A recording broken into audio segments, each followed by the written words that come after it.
साधु सुबह सुबह नदी में स्नान को उतरा। अभी सुबह सवेरा था, सूरज ना निकला था। वह स्नान कर रहा था।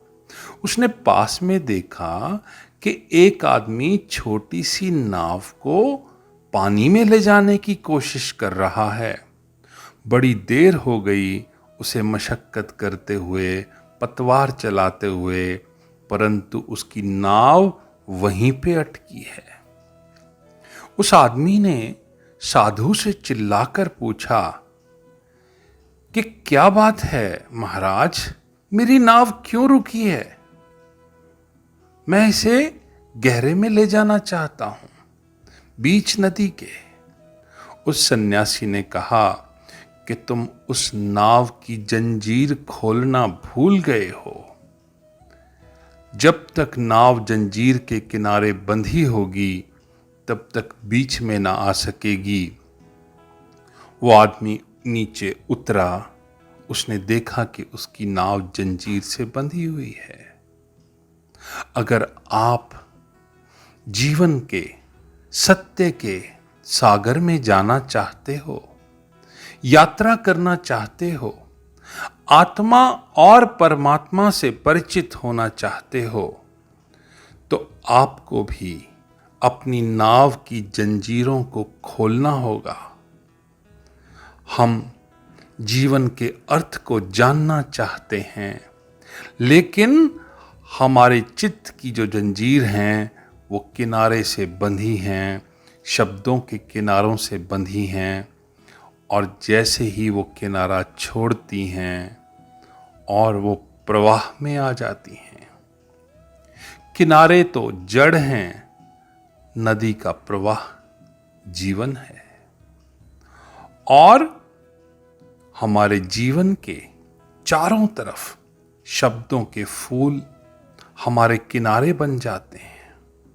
हम सब अटक जाते हैं, रुक जाते हैं, ठहर जाते हैं।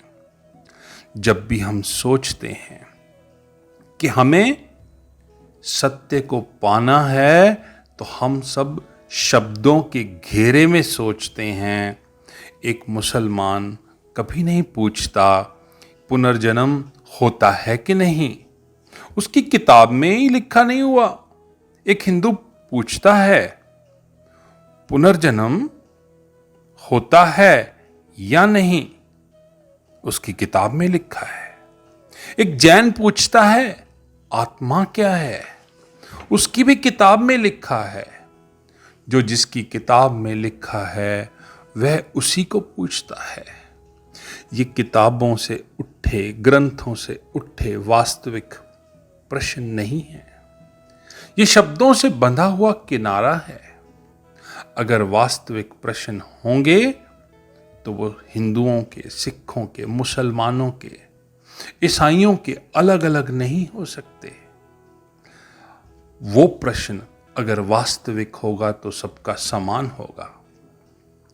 वास्तविक समस्या मनुष्य की होती है। झूठी समस्या हमेशा किताब की, ग्रंथ की, शब्दों की होती है।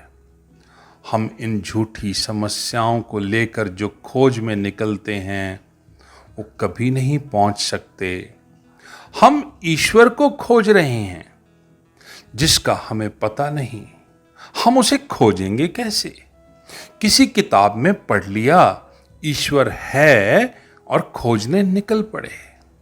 कोई कहता है हम आत्मा को खोजने निकल पड़े। जिस आत्मा का हमें पता नहीं उसे खोजेंगे कैसे? क्यों खोजने चल पड़े? किसी ने कह दिया इसीलिए नहीं।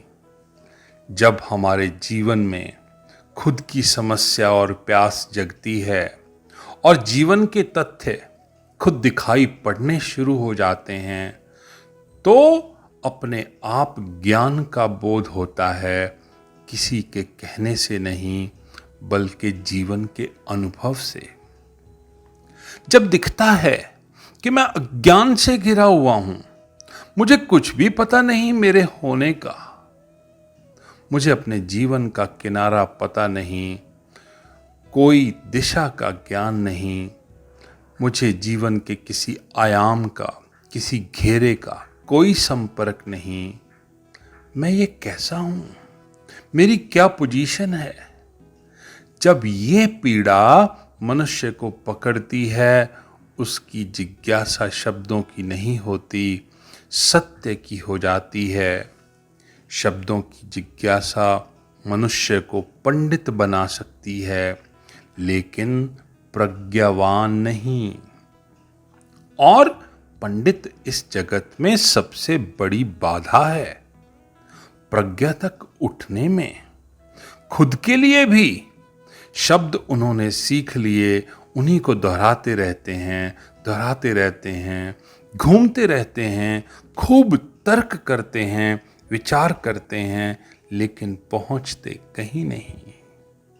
शब्दों को छोड़कर ही जीवन की गति है, किनारों को छोड़कर ही यात्रा है।